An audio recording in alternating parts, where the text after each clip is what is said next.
Today, our guest is Julia Stauffer with McDonald Realty in beautiful Vancouver, British Columbia, Canada, of course.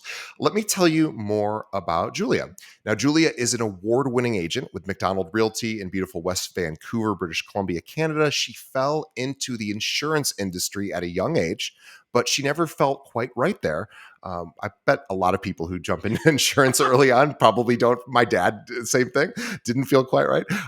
She was always the more out there person at the insurance company. But 25 years later, when her daughter was headed for university, full of inspiration, she promised herself she would have a new career by her 50th birthday. She made the change carefully, and 9 years later, as a realtor, has never looked back. Through crafting great connections and building relationships, she's created a business that she loves, combines her attention to detail and business background with her love of marketing and creativity. I want everybody to follow Julia on Instagram, which you can find her at juliastauffer.ca. We will have a link to that in the show notes. It's STAUFFER.ca. So juliastauffer.ca. And also, that's her website as well, juliastauffer.ca. And I really encourage you to take a look at her website. I particularly like the design and look of it. Julia, thanks for being on the show. Hi, DJ. Thanks very much for having me. I just kicked my table. That's awesome. Well, I knock things all over all the time here, and guests probably are like, "What's that big loud crashing sound?" And I usually don't even address it. I just kind of plow forward. But I'm excited because I think so many people get into real estate as a second career, or an alternative career, or they start in real estate as a part-time agent when they're doing something else, and they eventually transition. But I love that you sort of had a clean break and at 50. So tell us that story. Like, how did you get into real estate? Well, yeah. So, as you said in my little introduction there, yes, a lot of people fall into. I was one of those people in high school who just, we're leaving high school. Oh my gosh, like, what do you want to do when you grow up? I have no idea. And so, when you don't have any plan in your head, you just sort of end up falling. And that's what I ended up doing. So, through a mutual connection, just fell into the insurance industry. And in the beginning of my insurance industry, I actually fell into like road service, auto, driving around. We had a little territory with another gal, and it was very much. I sort of felt it wasn't real insurance. Like it was just kind of fun and when you're 20, right? And we had salespeople we had to keep happy, and it was a very fun, and we got to do whatever we wanted, and so that was really fun. And in your early 20s, that was a great, great. It was a great career, and we made good money. I was totally on commission at that point, so it was, that was my intro to sort of business. But you get a little bit older. We were going to get married, and I thought, if I'm going to be in this insurance thing, I better get into some real insurance. So get into an office, do some personal insurance, like learn real insurance. But around that time, we got married in the next year, and I never went back to work full time after that. So my daughter was born, and I worked 3 or 4 days a week, and went from personal insurance and then ended up in one of the biggest insurance brokers in the world, actually doing commercial insurance with really large mining companies. Or Vancouver is a really headquarters for mining in the world, actually, and worked with some massive companies. And it was I enjoyed the people that I worked with. But the business, every time I tried to, I worked with some of the top people in as sort of the helping backstage person, but I would always could take me to meetings because I was good with people. But it was when, some younger people came in and they wanted me to do just the spreadsheets and not go to the meeting. I'm like, ooh, I'm not very good at those spreadsheets. I prefer the contact. So, so I started realizing as my daughter was, heading toward leaving high school and going to university, she was making all these plans. And I thought, you know what? I think, if I'm going to make a leap, I've got to plan it now. And it's got to be, I don't want to have that cake at my desk at the insurance office. I need to be somewhere else by the time that happens.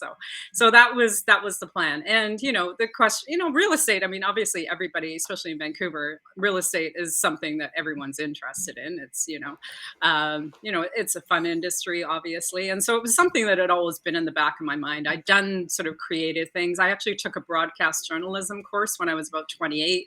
So creativity and that sort of thing was always I'd always sort of looked for little paths to try to break out, but insurance is a very stable, well-paying career, and it's hard to break out. That's for sure. So, Yeah, yeah, you but sort I'd of always been sort of looking for these little avenues to sort of have these little creative outlets. So, well, it's interesting because you really went from a steady income to an unsteady income, right, in real right, estate, and yeah, that is a it takes a tremendous amount of courage. I know obviously a lot of our listeners have taken that plunge as well, yeah. and it's a tough one. I Um, actually did navigate 2 years of part because I was working part-time. I yeah, was only working 3 days a week, and so I was able to when I first started.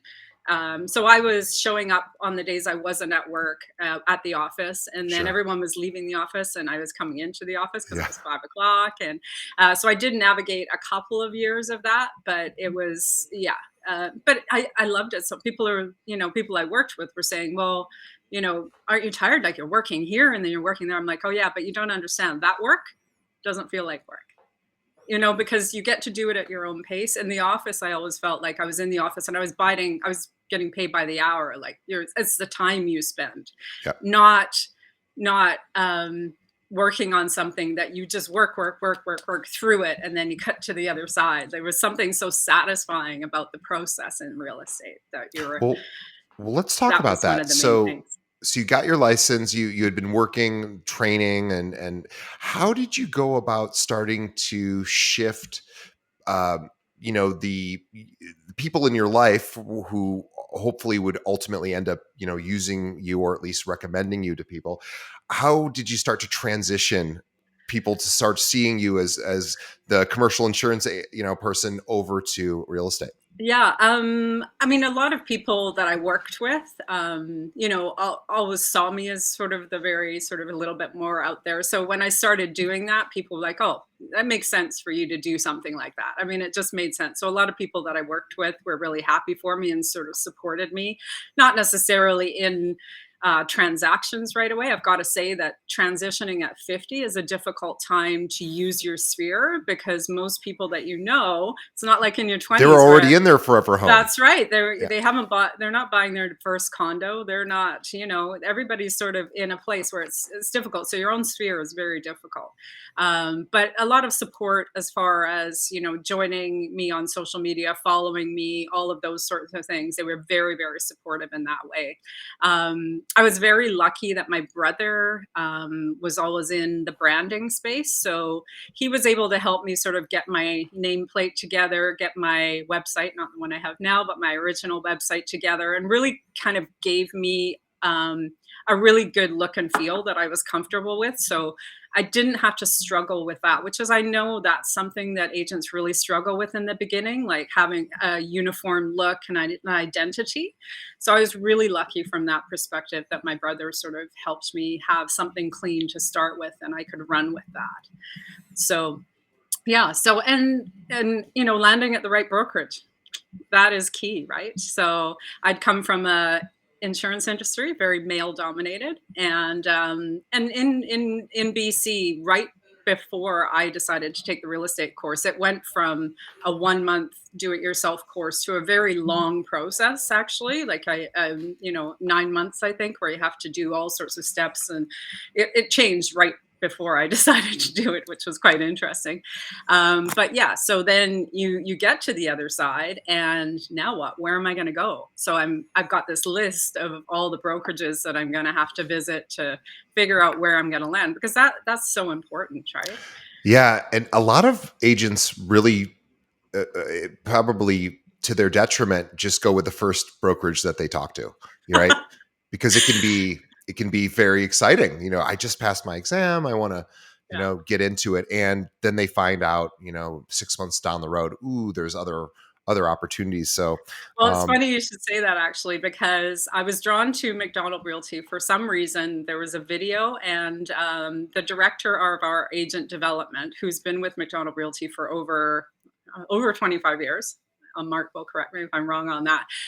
He had a video on there about joining McDonald Realty, and he's British, and I have that British background, and I immediately connected with that, and I thought it's also an independent brokerage since 1944 in BC. You know, independent, owned by a woman. It's now the biggest business in BC owned by a woman. oh, Yeah, we have over 1,100 agents and 20 offices now. amazing. Yeah, so she bought the existing brokerage in the 90s, and it was nice. So we're celebrating 80 years now.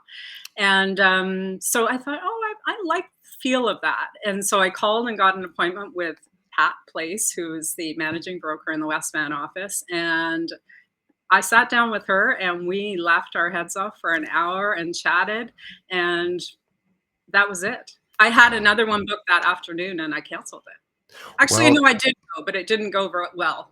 It didn't go well. That's right. you weren't Yes. laughing for a full hour. Well, Uh, no, you know when you just really connect with someone. you know when you know. You Yep. know when you know, exactly. It Yeah. was, yeah, it was just one of those moments where I thought, you know, this vibe of this woman, when I've come from this sort of more male-dominated kind of industry, I thought, "Oh, this is where I belong." So, So you had some help around branding and marketing with family members. Then you got you got your license. You got a great brokerage to join.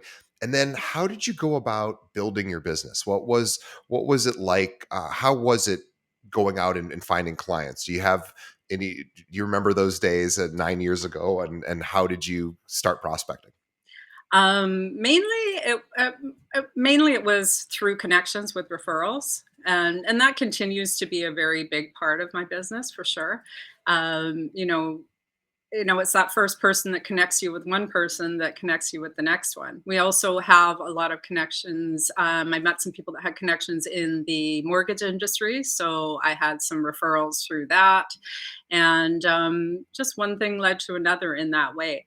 Everybody tries everything at that point, right? Oh, Sure. now someone in my building is doing a renovation, so you can probably hear a drill right now. But yeah, so door knocking, tried it. Wow. Wow, yeah, it's that's an interesting thing to do. Yeah, not something for me. Yeah, very difficult. You can knock on one door and there's nobody there, and then you get all excited and to try to the next one and there's nobody there, and then it's a very draining sort of thing Yes. to do. Absolutely, and I think we're a very saturated market with realtors here in North Vancouver, Vancouver, really. So it's not really somewhere where people really appreciate that. I mean, 9 years ago, maybe, but not so much. And we also had a big glut of foreign buyers, and there were a lot of homes that weren't really occupied. So it wasn't like a neighborhood where you were just folksy with everybody. It's a big city, small city. So Right. yeah, yeah, very different in that way. So definitely, and also, taking all of the courses. McDonald Realty is so um, agent friendly and trying to, ensure agent success. And that was where I had the connection with Mark Winter, who's the agent development director, and taking advantage of everything that the brokerage offered as far as how connecting with people, and the next steps in the journey, and really just making sure that you were really taking care of people and connecting with people. And Yeah, I think the connection is really it doesn't really get talked about as much. We're talking about really building a business by referral, and how do we do that? Well, you have to know a lot of people if you're going to right, do that. And in order to know a lot of people, you have to meet a lot of people, and then you have to develop relationships with them, and then deepen those relationships, right? So it's a process, but I think ultimately it's the easiest path, or rather the gentlest path, because it's rocky at first, because these are people that may or may not need your services for years, years and Right. years. And you sort of, as an agent, are waiting, hopefully eagerly in the wings, but providing value along the way, so that when they are ready, of course, that they pick up the phone and contact you. And but it all starts with meeting people. And I always said, like, I learned this from a business seminar that I was at like 20 years ago. It just blew my mind, and it's so silly, but it's going to sound silly, but it really blew my mind. It's like, if you want to double your income, double your leads. And I was like, oh yeah, that makes sense. Well, how do I do that? Well, I'd have to meet twice as many people as I already have, and if I assume the same, ratios as far as meeting to actual close, whatever those, as they funnel through. If I just meet twice as many people, in theory, I should have twice as much business. And again, it's a really simple way to look at it, but it is true. So I wanted to talk a little bit about your network, and how do you engage with your network, your sphere of influence? How do you stay front of mind, and how do you stay in communication? Well, this sort of leads into my, love of creativity and doing these things. I jumped into, so 9 years ago. I mean, Facebook was sort of the one to start Sure. on, and I was comfortable using that. I actually helped my sister-in-law prior to that, building a skincare brand, and my brother was also helping us with marketing. So we jumped into Facebook fairly quickly. So I was quite comfortable with that platform, and that's sort of where you started sort of building something. And then from that, it's a matter of building out who you're talking to, and that over time, then you jump to Instagram. And so that's sort of where I got the connection of wanting to do more. I always had the good luck of how things came together. I felt comfortable speaking, but video is something that obviously, is really forefront now. So that sort of I was doing it and I was feeling okay with it, but really it wasn't till I heard Kim Ritberg on your podcast that I decided to really jump into the video space. And not just video as far as, I mean, everyone's doing walking around homes and zooming around, it's not that. It's more about the connection piece, right? So it's the connection of those people. Yes, you're top of mind because of whatever you're selling at the moment, but there's value in, even if they're not interested in that home or that area, there's value in learning about you. And I must say, here in BC, we've had so many, well, we've had regulatory changes, not like the big regulatory changes that you've had there in the US, but in BC, housing is a big issue, and there's been a lot of regulatory change, and then especially even with the real estate business. When I got into the business in 2015, it was a little bit more of the Wild West than than when I actually got in. A lot of new things came in at that time, and a lot of agents were going, "Oh my God, we're being heavily regulated." And I'd come from 25 years in the insurance industry, which is very regulated. And so that didn't phase me. I didn't have any, problem with that. And it was new to me. So change is easy when you're not stuck in an old habit, right? Yeah. So, so from the changes that we've had to go through, communicating those changes to the public so they understand, because the media, when things change, they're all, oh, this scary thing is happening because Sure. realtors are terrible people and they have Right. to do this and they have to do that, Sure. not understanding that it's the industry needing to change Mhm. because it's a different world than it was 25 years ago, right? So, Yeah, I agree. So yeah, we're going through here in the U.S. obviously a lot of change right now. We are literally, well, we were at the precipice and we just crossed over, and we're now going to see what happens. But it's ultimately, I think it'll be a good thing for our industry. I hope. Um, I'm not totally sure yet what will shake out. But what I do know is the top agents I've talked to seem to think, this what will be good for the industry now is the agents who really take it seriously, and really this is their, the best agents will thrive. right. And maybe the the weaker agents won't, and maybe they'll wither and go away, and that means more market share for the top agents. And so I Absolutely. think this is like a great time to sharpen skills. So you talked about video. Let's talk about video. So this is a newer thing for you. How do you approach content, video content for your sphere? So with yeah, I mean, and that's a big part of it too. You know, people think, well, you're going on Instagram and doing these videos to try to, you know, obviously it's great if you're capturing leads that are just out of the blue, and but mainly it is keeping top of mind. It's people that you are connected with in the periphery, and making sure that they really understand your value and you are the one they reach out to.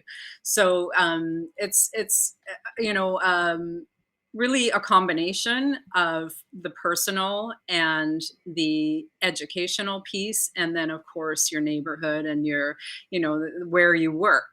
So it's a matter of, you know, location, personality, and education are the S- pieces that I So take. when you're doing videos, are you doing short form videos like a minute or two? Are they longer form? Like what works best for you?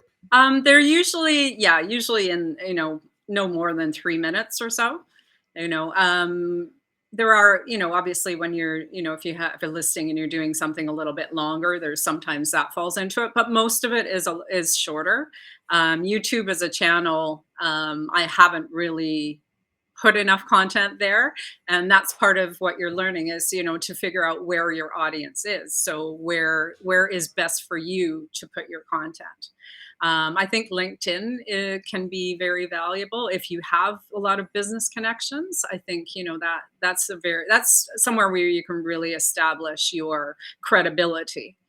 LinkedIn is important for that because I think people will see you in the Facebook and Instagram, but, you know, if they're a business person, they'll probably check you out on LinkedIn, right? You know, that's a really great point that doesn't get brought up enough with my guests, and I LinkedIn never gets talked about. So I'm glad that we're talking about it now because it is kind of the forgotten social media channel. Um, we know people don't go to LinkedIn for fun. Maybe I No, think fun is Facebook and Instagram, absolutely. but they go to LinkedIn to see what's going on, and it might not be fun, but but it's interesting. And so, and again, LinkedIn is fun as well, but I think there's a large untapped potential because we don't think about LinkedIn as something that we're perusing, that the average consumer is perusing every day. But anyone who's in business is probably on LinkedIn way more Absolutely. than you'd think, and I think that's a huge opportunity. I mean, we stream this podcast to LinkedIn, and we get Okay. lots of attention there, and I never would have guessed that before starting this. So, what I do, I recommend for video for people who are listening, of course, is yeah, put content on LinkedIn as well. It's a great place. Maybe make the content a little bit more professional or post content that Yeah. is more professional there Hmm. and a little bit more buttoned up maybe. And then you can be a little sillier, I think, with the YouTube Absolutely. Yeah. and also Instagram and Facebook and TikTok, of course, too. Um, I don't so think it's necessarily where you sell a property. It's more where you establish your credibility. yes, I think that's fair. And I think the thing that we also should always be mindful of is everybody's going to Google you, no matter Absolutely. yeah, no matter how long you've been in the business, how many awards or non-awards you have. They're going to do a quick search just to people do that, and it's really important to have a good sense of what comes up. Everybody should Google themselves and get a sense of like what's showing up, and is this the sort of brand I want to project. I want to go back to your brand, because you had some help around branding, and a lot of people really don't get that help. Tell us what your brand is and how you sort of arrived at that. Um, it was more just wanting to have just a clean look. I wanted to have, you know, everybody wants to have your nameplate, so it's very clear. I wanted to be just straightforward. I actually never even got a headshot done. I had a photo. Seems ridiculous. It seems ridiculous. I just got my first headshot done a month ago. I've been using a photo from a Christmas party, which I just really liked like just how I felt I came across. And I think that's really what you're looking for because taking a photo is an unnatural experience, and I felt I just had something that worked. I said to friends, I said, is it wrong for me to do this? I know this is really strange, but what do you think?" And they're like, "No, that's you when you're at your best connecting with people and happy and engaged." I'm like, "Okay," because if I now go and try to get a headshot, I know, and now I'm confident in who I am as a realtor and I can get a photo taken because I feel, in the beginning you're like, well, who am I? And I'm like, everybody's got the hands crossed pose and all of those things. And it's sort of like, no, I don't want to do that right now. I need to be me, whoever I am at that point in time. And that's sort of what I ran with. So I think it was, maybe people felt that, that Authenticity. Yeah. the ease maybe. Yeah, Yeah, absolutely. I think that's true. Like, there's a particular push these days for a style where headshots maybe aren't as in vogue as they used to be, where it's more now photographs or photography capturing somebody doing something. I Right. think sort of like catching them doing something that they're passionate about Yeah. is always more interesting to me because then I get to learn a little bit about the person inside of that photo. Right. So if anyone out there is listening and has a look, everyone probably has a headshot. There's nothing wrong with headshots. They're great. They're useful. And I would also encourage you to have, get some action shots of you doing, whether it's real estate activities or non-real estate activities, whatever someone's passionate about. We want to connect. Consumers want to connect with their agent. They want to know, what does their agent do? What is their agent into? And that would be a great place to do that. I wanted to. You're a very creative person. I wanted to talk about creativity and how that has played into your business. Can you give us some examples of how you've used creativity to build your business? I think, obviously, creating your own content, everybody plays around with in the beginning, whether you get someone else to do stuff for you or you do it yourself or, you do it yourself? Not everybody has that creative bent, right? You'd like to not pay someone to do it, but you're not that comfortable doing it yourself. So, from my perspective, luckily, I enjoyed the process of using different programs to create content. Obviously, that can be a little bit of a runaway train time wise because you're perfecting and you want to change things and you see a new thing that you can use and you're sort of wanting to use every new tool that comes along. But so yeah, I really enjoy that piece of the process, and so I do like to develop my own things. But I've also always taken courses. My daughter calls me the self help queen because every book, not so much books. I don't read. I know it sounds terrible. I don't read novels, and when I did read, it was always self-help books, like Yeah, something or autobiographies. Now I have Audible, so I don't even actually have to read them. I used to sure. skim them really, but Audible has been really great. So I'm always picking up the next thing, about how pushing forward and creativity and new things to do. So that part of it really excites me. I love that piece of it. It's interesting. I hadn't really thought of it too much until you just said this, but I've been doing the show many years, and one of the real key personality traits or characteristics that I've noticed, but I hadn't really uh, congealed this thought until just now, is this sort of lifetime of learning attribute that seems to be very consistent among top performers.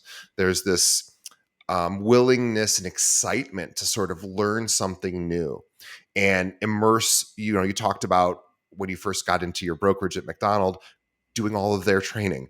I mean, as sort of rudimentary as that sounds, we have 800 agents at our company here. I can tell you, a lot of them have never come to training programs, and that's Absolutely. and that's not to say that there's anything wrong with those people No. who haven't. Maybe they're busy, they haven't.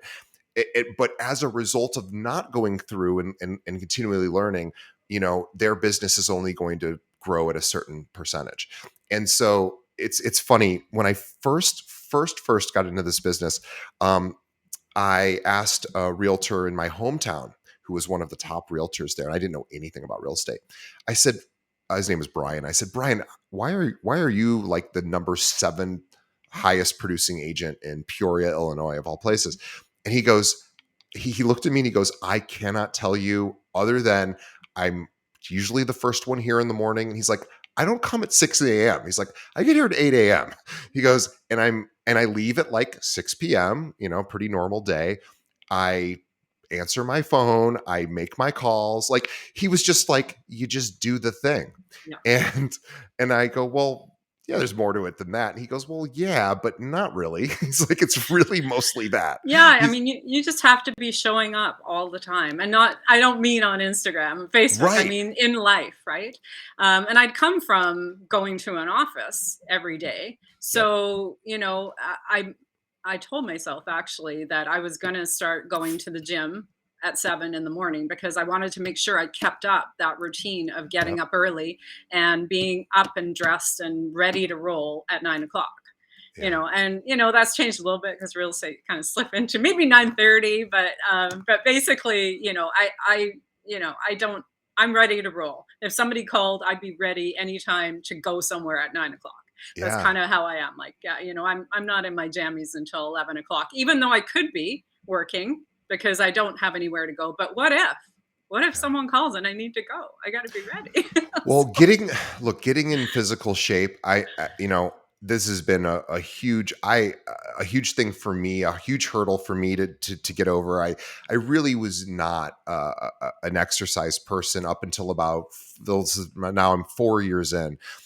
Prior to that, I would sporadically, I would do it, I wouldn't do it, and I'm speaking about this now. Again, this is a real estate podcast. We're talking about exercise, but I will tell you the only thing that really ultimately got me to do it was eventually I just said, do I want to have more energy?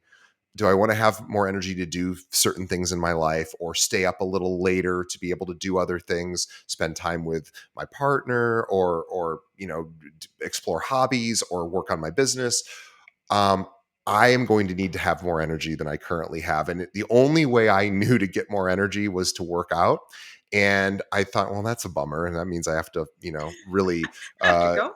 I have to do some really hard things to get this result.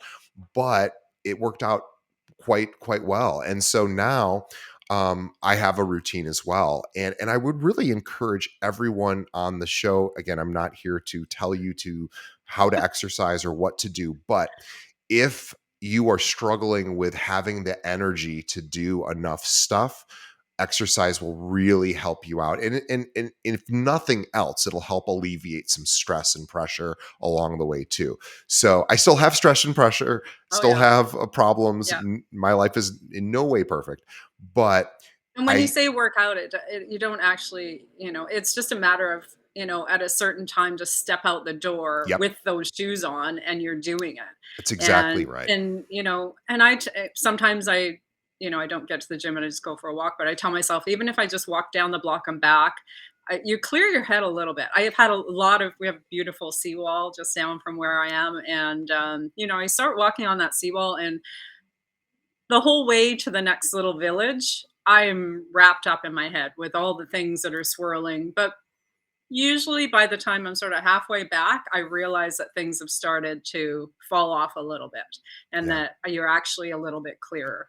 Yeah, And just taking a walk is very very helpful because what we're really talking about is like priming the mind so that it can be useful when it's needed. So clearing your mind, meditating, doing exercise or whatever helps, reduce activation is really important because then we can take that energy that we've sort of captured and harnessed and then actually apply it to whatever the activity is for the day. So it's no fun if you're anxious to then pick up the phone and start calling people, right? mm-mm. That's like the worst time to call people is if you're scared.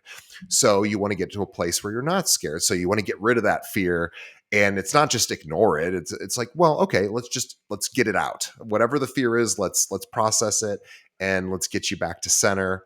and now let's tackle our day. I mean, I have fear too, like, it, and we don't talk about fear enough. I think No. as realtor, we all are afraid. Everyone's got fear. It happens all the time.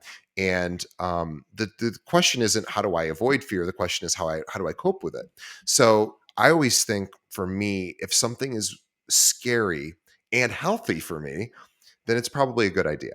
And all I have to have is just summon up the courage to do it, and it'll probably work out in the way that it should. Now, again, I'm sort of speaking generally here and a little bit sort of esoterically, but the point is that what we really ultimately want to do in life is be able to do our job effectively, or more effectively than maybe we had been before.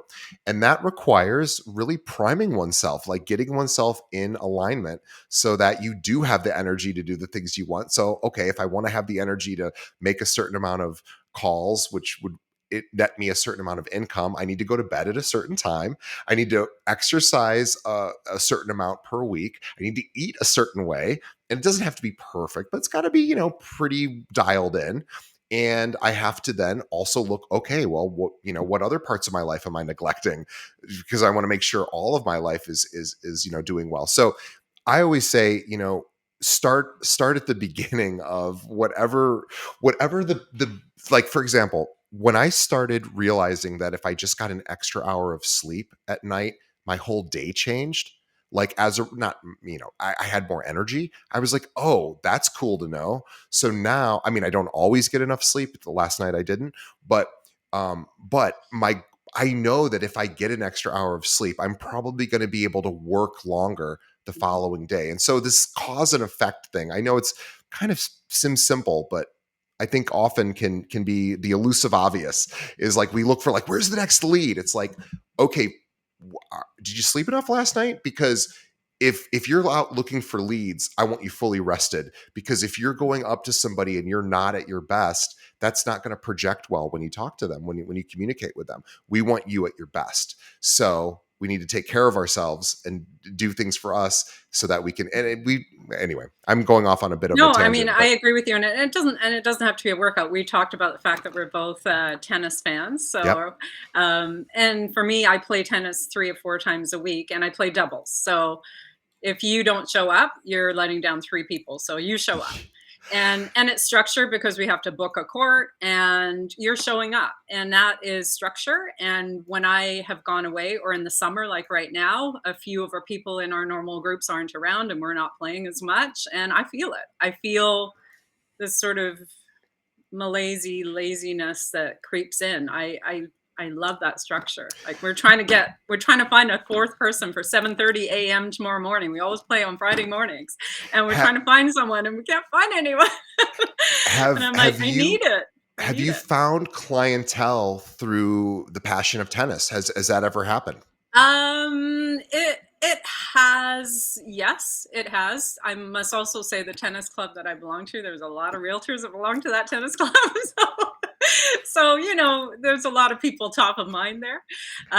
But yeah, it's a great community of people, that's for sure. And so yeah, it does, but it would be great to have more of that. So, one last question about if you were to be mentoring, let's say a new agent came to you and said, I'm brand new, I just got my license. What do I do? What might you suggest to them? As I said, take every opportunity to learn. Any seminars, what your brokerage offers, look at new technologies. Every time you listen even to a podcast, you're not absorbing everything from one thing. You're never going to get everything from one place, but you pick up small nuggets and you just absorb as much as you can. And every talk you go to, it'll only be 1 or 2 small things that will resonate with you because there's so many places to go. And so just being open as you can to learn as much as you can in the beginning, and go to the office. Yeah. We're at our office, we're trying to get people back to the office. I have an office, and we're just trying to get people back in. It's such an energizer. It's you get to hear what's going on because in the beginning you're so isolated. You think you're alone in this silo and Yep. everybody else is doing stuff and I'm not doing stuff and I don't even, and you're looking at the stats and what's selling every day, but how does that actually work in the real world? When you go into the office, you hear about how that deal came together or didn't come together. I think being in the office and hearing what everybody else is doing is really valuable. Just being there. 100% agree. Yeah, we most of our agents don't come in either, and I would love it if they were. Oh, well, we'd have to have a much bigger office, but yes, I 100% agree. For me personally, I do not work well at home, and I'm fortunate enough to have a place to go every day because it's an accountability thing for me. Like Yeah. if I get here, I'm going to work. If I'm at home, eh, I don't know. I might watch TV. I might, do other things I because there's actually sometimes decide that dishes need to be done instead of work or sure, dusting. I'm like, "Oh, that's dusty. I should get to that." It's like, "No, no, no, no. I got to get out of here." right. So, Yeah, well, there's always unfinished projects at home at too. home. So that's the other thing about working at home is you start looking around and you're like, maybe I could start on this or that.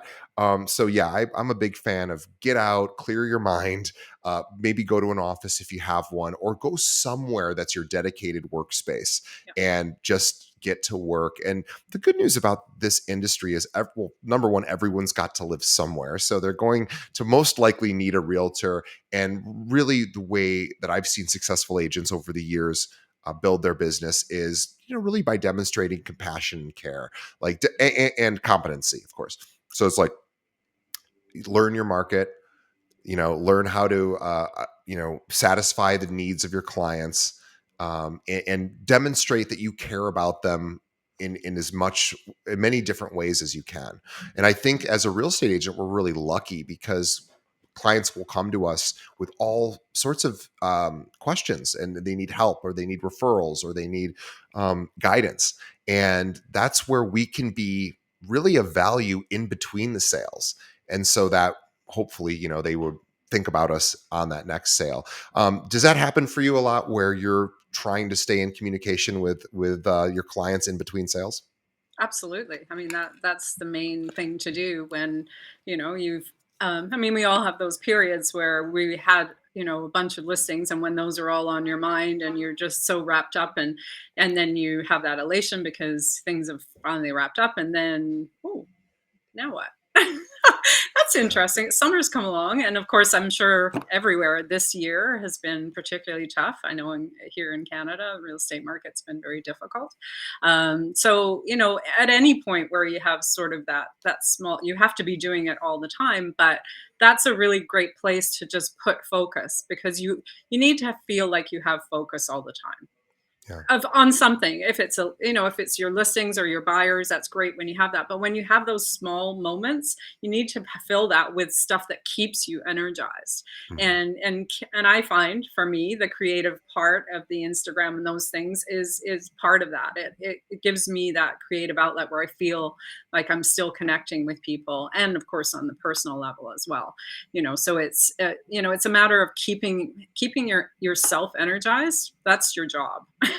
It's That's true. That's a really good point. You definitely have to. So maybe back to the exercise thing too. Like keep yourself energized through taking care of your physical body as well. Um, and I I wanted I to, put a lot of energy into my clients too. I mean, I think, yeah. I noticed in your, some of the questions that you put out that you might ask, is what funny things happen in real estate. Well, with my clients, I think a lot of funny things happen, and not just because they're funny, is because that's sort of how I roll. We get to know each other. We're relaxed. We try to, I try to have very open and transparent with my clients, and ultimately, that creates, I don't like, it sounds funny to say a fun journey, but It is. We have a good time. I make sure I give them all the information. They're informed, but it's a relaxed atmosphere, and I think connecting with your clients in that way and them feeling that comfort with you is really important. And so our funny moments are all the time because you know. I think that's perfectly stated. And one last question. If you could go back to yourself as 9 years ago when you got your license, what would you tell yourself to do differently if you had to do it all over again?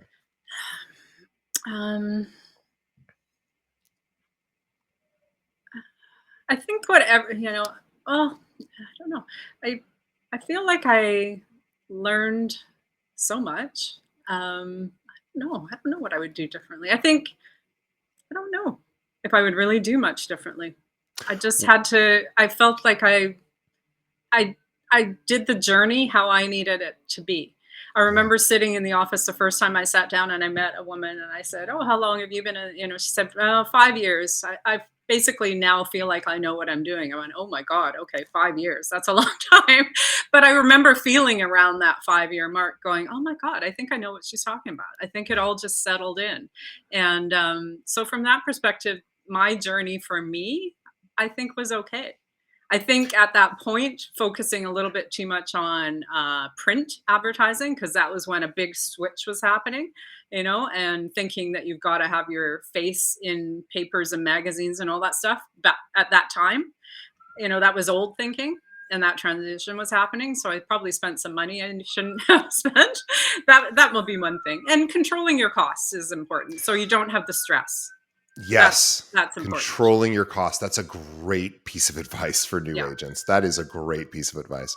Well, Julia, thank you so, so much for coming on. I really loved hearing your story and how you are really growing your sizable business today. And it's really, truly incredible. So, on behalf of the audience, thank you so much for, being our neighbor to the north and being on this podcast. We are very Well, much appreciate your time and want everybody to follow Julia on Instagram. You can find her at juliastauffer.ca. We'll have a link to that in the show notes. Also, that's our website, juliastauffer.ca. So reach out to her. And on behalf of Julie and myself, we want to thank the audience for sticking around till the end of the show. We appreciate you. And one last thing we ask is just tell a friend. Think of one other agent that could benefit from hearing this conversation with Julia. Send them a link to our podcast, which you can find really anywhere. But if you just want to send them to our website, it's keepingitrealpod.com, or they can pull up any podcast app, search for Keeping It Real, and hit that subscribe button. Please let other agents know about the show. We appreciate it. And we will see everybody on the next episode. Thanks, Julia.